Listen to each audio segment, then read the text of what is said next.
Hello friends, welcome to our channel. இன்றைக்கு நம்ம எதை பற்றி பார்க்க போகிறோன்னா, யோசேப்பின் வாழ்க்கையில் அடுத்து என்ன நடந்ததுங்கிறத நம்ம இந்த வீடியோவில் பார்க்கலாம். லாஸ்ட் வீடியோவில் நம்ம யோசேப்பு எகிப்து தேசத்துக்கு அடிமையாக கொண்டு போகப்பட்டான். அதுக்கப்புறம் என்ன நடக்க போகுதுங்கிறத நம்ம இந்த வீடியோவில் பார்க்க போகிறோம்.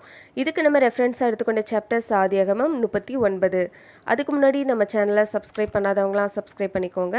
வாங்க வீடியோக்குள்ளே போகலாம்.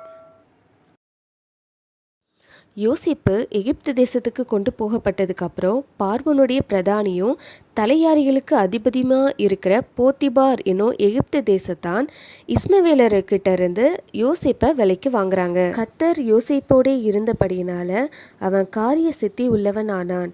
அவன் எகிப்தனாகிய தன்னுடைய எஜமானாகிய போத்திபார் வீட்டில் இருந்தான்.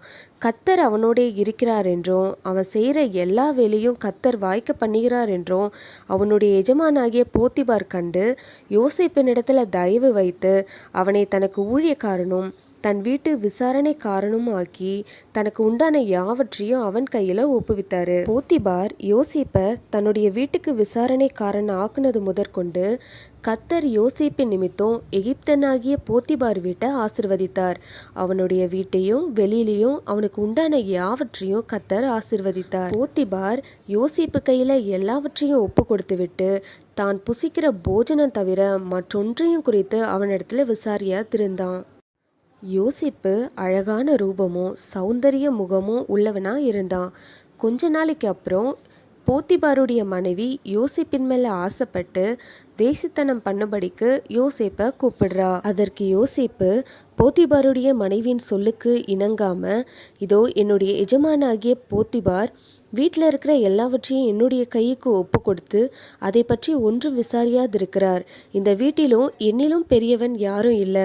இப்படி இருக்கும் பொழுது நான் இவ்வளவு பெரிய பொல்லாங்குக்கு உடன்பட்டு தேவனுக்கு விரோதமாக பாவம் செய்வது எப்படி அப்படின்னு சொல்றான். போத்திபாருடைய மனைவி யோசேப்புக்கிட்ட அடிக்கடி இப்படி பேசி கொண்டு இருக்கும் பொழுதும் யோசேப்பு இதற்கு சம்மதிக்கவே இல்லை.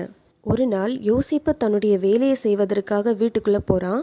வீட்டு மனிதரில் ஒருவரும் இல்லாத போது போத்திபாருடைய மனைவி யோசேப்புடைய வஸ்திரத்தை பிடித்து கொண்டு அவளுடனே வேசித்தனம் பண்ணும்படிக்கு யோசேப்பை வற்புறுத்தும் பொழுது யோசேப்பு தன்னுடைய வஸ்திரத்தை அவளுடைய கையில் விட்டுட்டு வெளியே ஓடி போகிறான். யோசேப்பு வெளியே ஓடி போனதுக்கப்புறம் போத்திபாருடைய மனைவி யோசேப்புடைய வஸ்திரத்தை வைத்து கொண்டு வீட்டு மனுஷங்க எல்லாரையும் கூப்பிட்டு எபிரேய மனுஷனாகிய யோசேப்பு அவளிடத்துல தவறாக நடக்க முயற்சித்ததாகவும் அவள் மிகுந்த சத்தம் போட்டதாக அவன் ஓடி போனதாகவும் சொல்றா.